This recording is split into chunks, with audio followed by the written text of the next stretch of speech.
Hello people, and welcome back to Project Skylines. I hope you're having a wonderful day. I am recreating Knox Country from the game Project Zomboid in Cities 2. And in the first episode, we managed to develop a rather convincing replica of Rosewood, which included a very challenging prison build. And in the second episode of Project Skylines today, we're heading to the military town of March Ridge, and also developing the countryside to the east of Rosewood. Let's dive back in to Knox Country, pre-infection, shall we?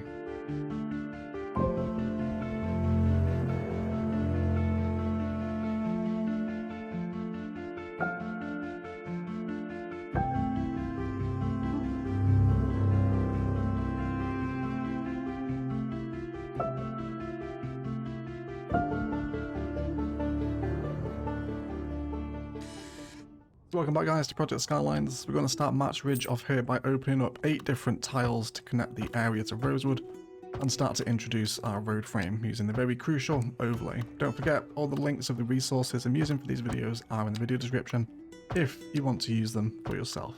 We start bringing in some single story homes, and I do end up changing some of these houses towards the end of the episode as they're not quite the vibe of March Ridge, which is a lot of very repetitive military housing. Probably one of the most unique towns, and probably the least visited. I know a lot of people don't really like March Ridge in Project Zomboid, so let me know if you do base up here and where. Bringing in some behind building car parking, the regular two-way roads are a little wide for the scale here, so we ended up introducing some one-way flow system where they aren't present in Zomboid, but I imagine we'll come across a few of these instances throughout the project.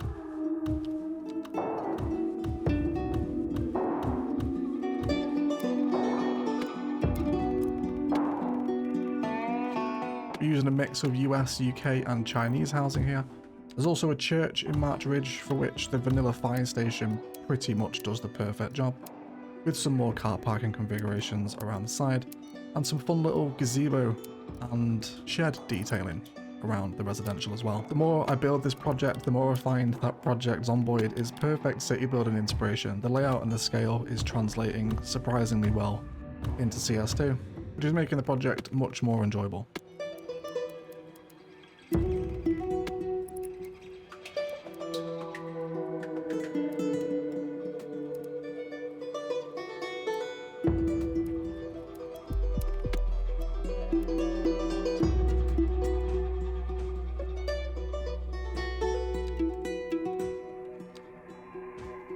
With this in, there's also some sort of row home style buildings in March Ridge. Couldn't find an asset that really replicated them, so decided to go with the vanilla American row homes in blocks of 4.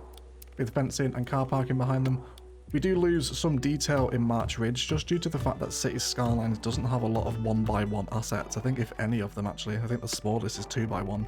So in March Ridge we are having to deviate slightly from the plan.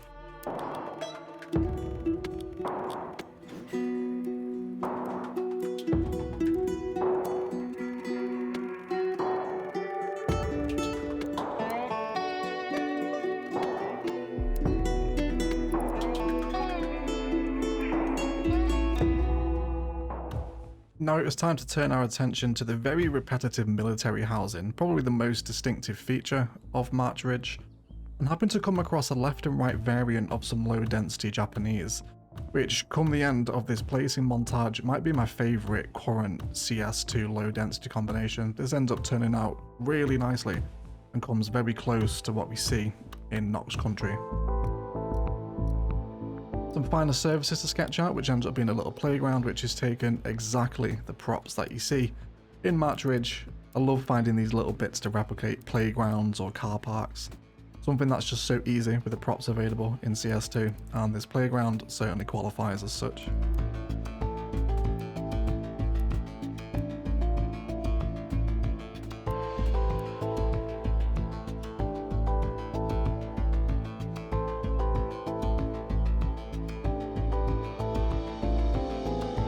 Playground in, wanted to make some more room for the houses that sit behind it.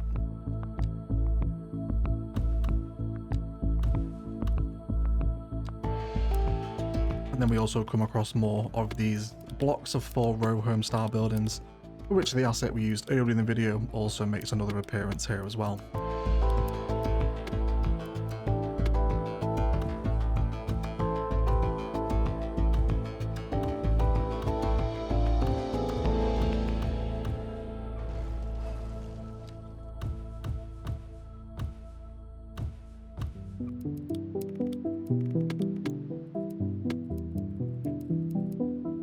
There's also some finer details present near the row homes too, including another shed and some dumpsters.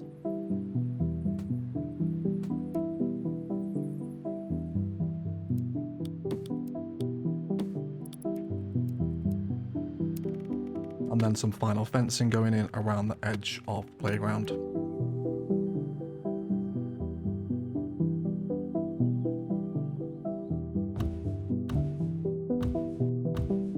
We now return to placing many more of these low density left and right Japanese residential variants, with some more path, alleyway and fence detailing tucked in between all of these blocks.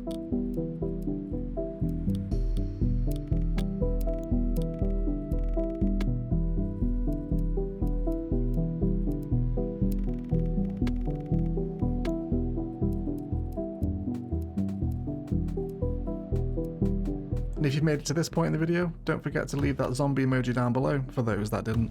The scale of the blocks ends up being slightly off here. You can see we only have a 2 deep space, so we end up slightly adjusting the road frames just to make this fit. Thankfully, the flexibility of the CS2 road tools makes this not really that much of a problem if you are off by a tile or two.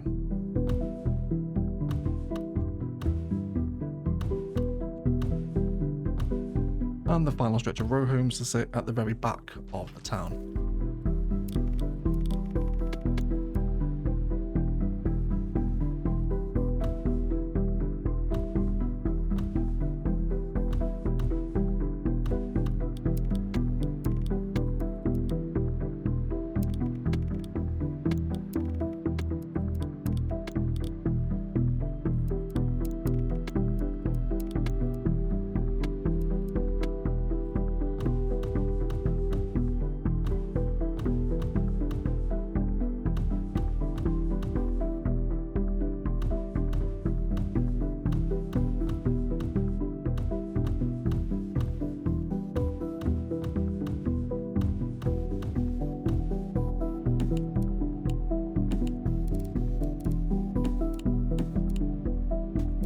With some finer tree details just to fill up the empty spaces we have left in between the buildings.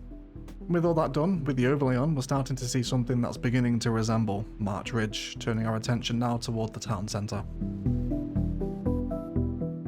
In March Ridge Town Centre we find a lot of different things, including a school. I went with the UK Elementary for this.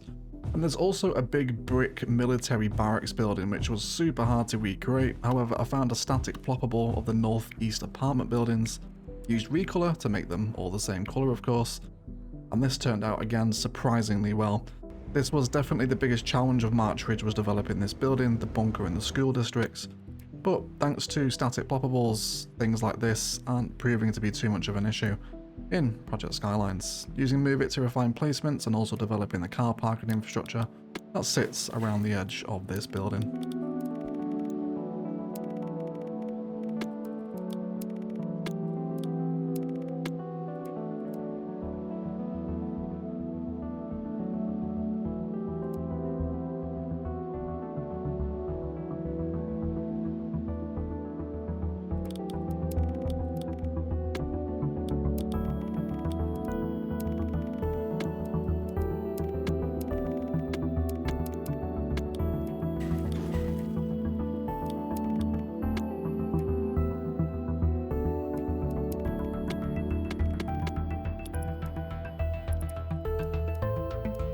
And then a little bit of surface work just to concrete up the space around the foot of the building.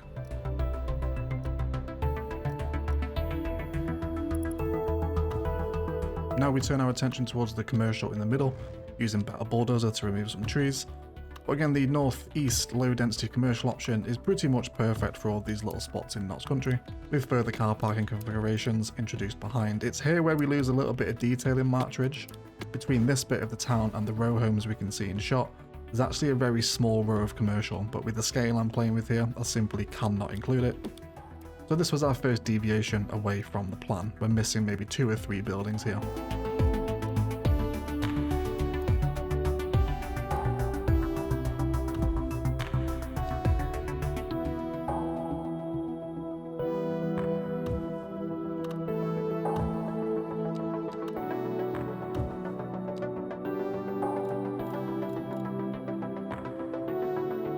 funnily enough, there's also a pharmacy in March Ridge, and one of these buildings happened to spawn in as a pharmacy.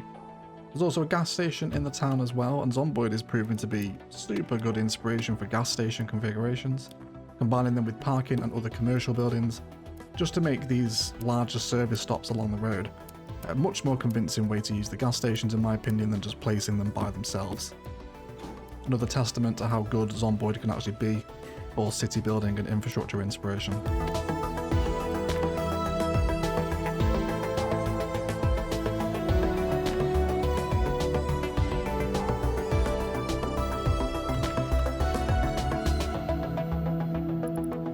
With some final trees going in, and then turn our attention towards the main town square.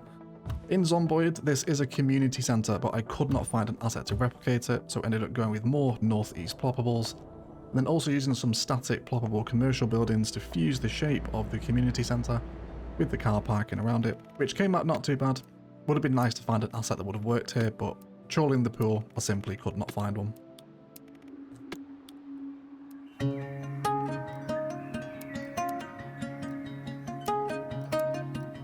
I also realised I had not really respected the road hierarchy through March Ridge, so spent some time just adjusting to a 2-wide road and bringing the houses back to align with that. And then coming back to the town centre where we begin our ploppable, what really looks like an outlet mall, but functions as a community centre, with invisible pathways and detailing all around it to create a pretty convincing space. I'm quite happy with how this ended up turning out.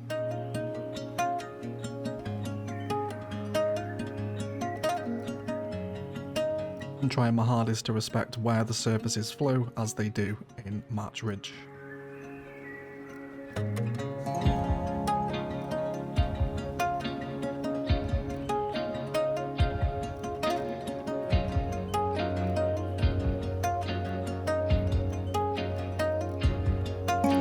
Because these are ploppables, they won't ever have commercial buildings in them, so I spent some time plopping some signs where they should be.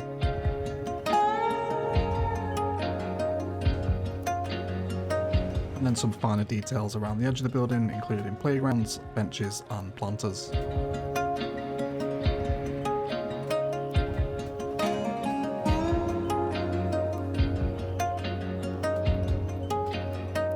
There's also a little substation here hooked into the power lines that run into March Ridge, very similar to what we see on the outskirts of Rosewood, using the Japanese shed and some fencing to help replicate this.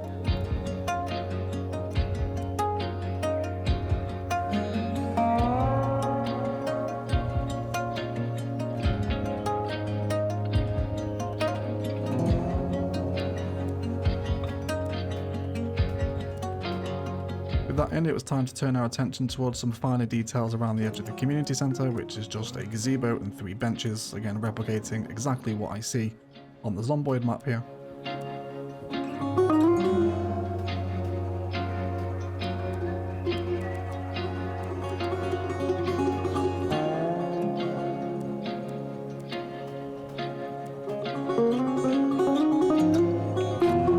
Now we add those invisible pathways, which adds a ton to these ploppable buildings because they'll never get any sim activity because they're not technically, zoned buildings. The invisible pathways are super important for just bringing these spaces to life a little bit more, which again is so cool to see in March Ridge, like an alive city, when if you play Project Zomboid you're always used to seeing it dead, essentially. Now turning our attention to one of the more unique bits of infrastructure in March Ridge, the disaster military tunnel, which thankfully CS already has a disaster tunnel, so the asset for this wasn't too hard to find, surrounding it with fencing, antenna, and the surfaces that we also see present leading into the schoolyard.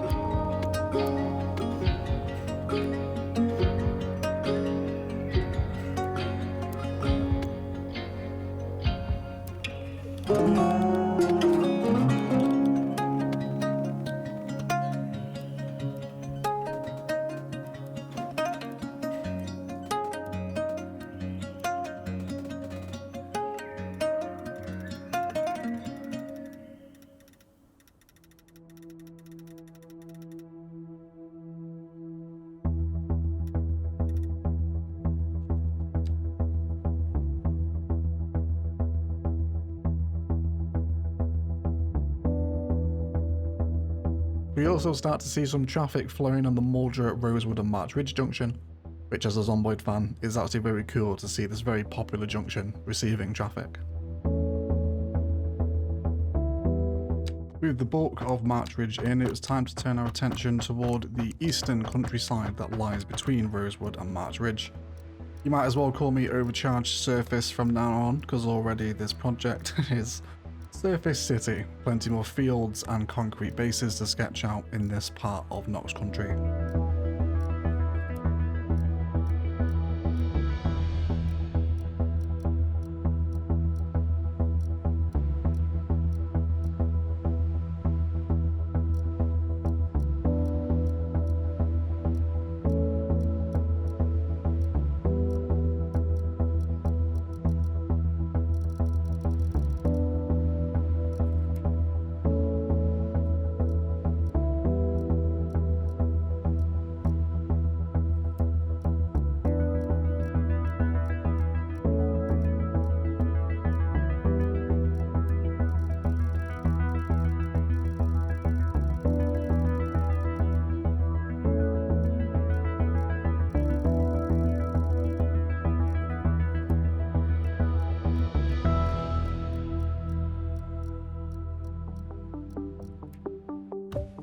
We then return to developing individual farmsteads, taking inspiration from the map again, with our usual selection of low density residential and barn props with sand surfaces to create these little work yards that we can see present here.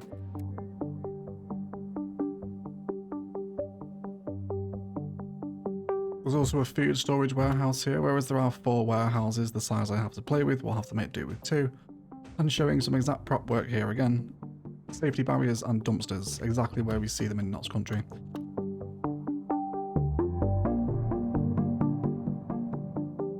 There's also an army barracks building out here, which a motel worked absolutely wonderful for, and we use a small commercial building with a gravel parking lot to develop the food market that sits in this part of the country.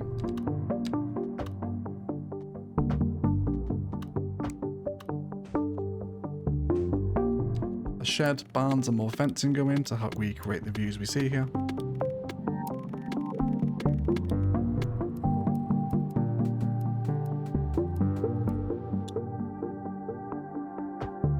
And then more housing and farmstead development, trying to vary up the residential usage here. A lot of the larger European residentials actually make quite nice farmsteads with the shape of their roofs. And some final textures going in with trees around what we've built.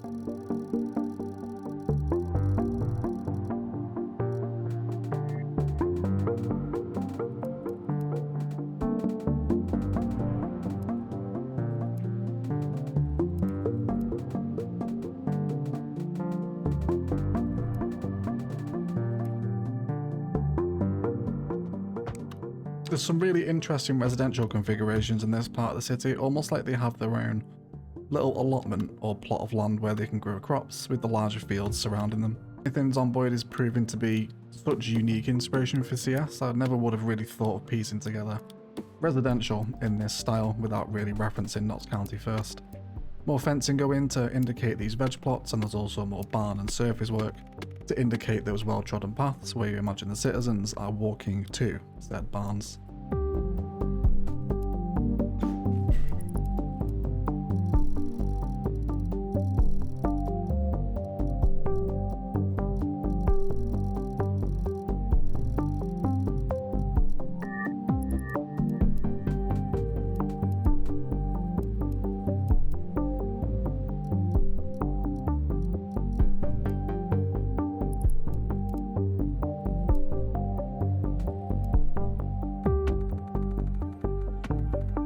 And leaving some open holes in the fence again, just so you can imagine it's some sort of gate that the people would use. I also noticed that the road from March Ridge to Rosewood is actually a 4-lane highway, so I spent some time just grading the road we drew in at the start.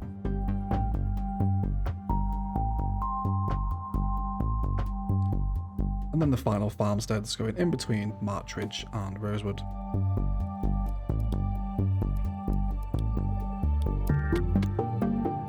I imagine there's going to be a lot of this sort of work, especially when we reach the Doe Valley, where the fields get significantly larger and more complex in Knox Country.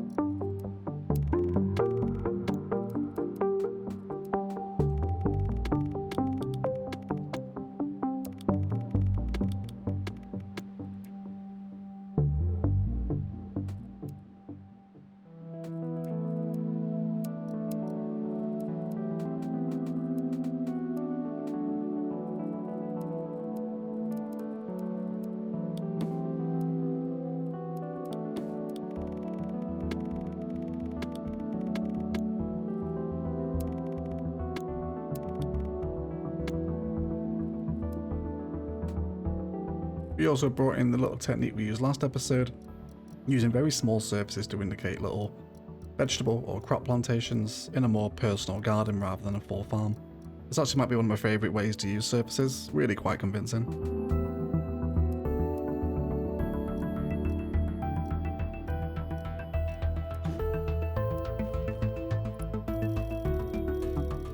Returning to the wider countryside now, we can see that these big gaps in the trees where the power lines flow through almost have some kind of rough, slightly deforested texture, of course, which Riverbed Thin from Sully works perfectly as, but I'm assuming this is what this is on the map, just the clearance of what was once here before these power lines. Returning now to the start of March Ridge, where I mentioned I wanted to replace some of the two-storey housing with single-storey homes, having just glanced back at the houses that are actually here. And looking over the fields, I could also see numerous types of hay bale, including these little cuboid type things and the actual circular wrapped bales all across the field, including some more work sheds that we also see on the map, and little countryside details that we can pick out.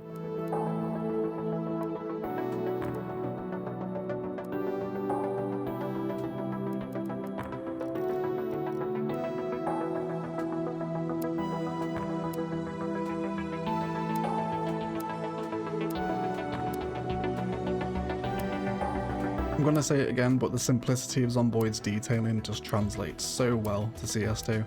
I really thought it'd be one of the harder aspects of the project, but 2 episodes in, it's proving to be much easier than I anticipated it to be. And then some final trees in the town of March Ridge itself to tie everything together.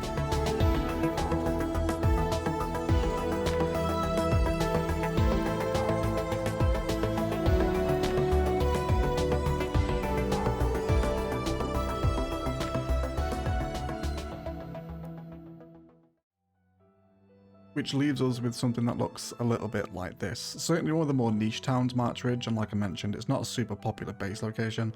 Most of the players I know on Zomboid rarely visit March Ridge, so super fun to see it alive and well in City Skylines. An enormous shout out to the YouTube members and patrons that support these videos, with a roll call to our golden patron Eggs, Bad Wolf, Blythe, Casino, Great Z, Jamin, Louis Adlam, Michael W, Phoenix MD, and Spartan Angel. If you want to get involved in that, links to Instant Gaming and Patreon are the best ways to do so. Either way, I'll see you in the next episode where we'll head toward the Doe Valley, Phallus Lake, and begin our approach up to Riverside. Otherwise, let's thank you all so much for watching, and as always, enjoy the rest of your day.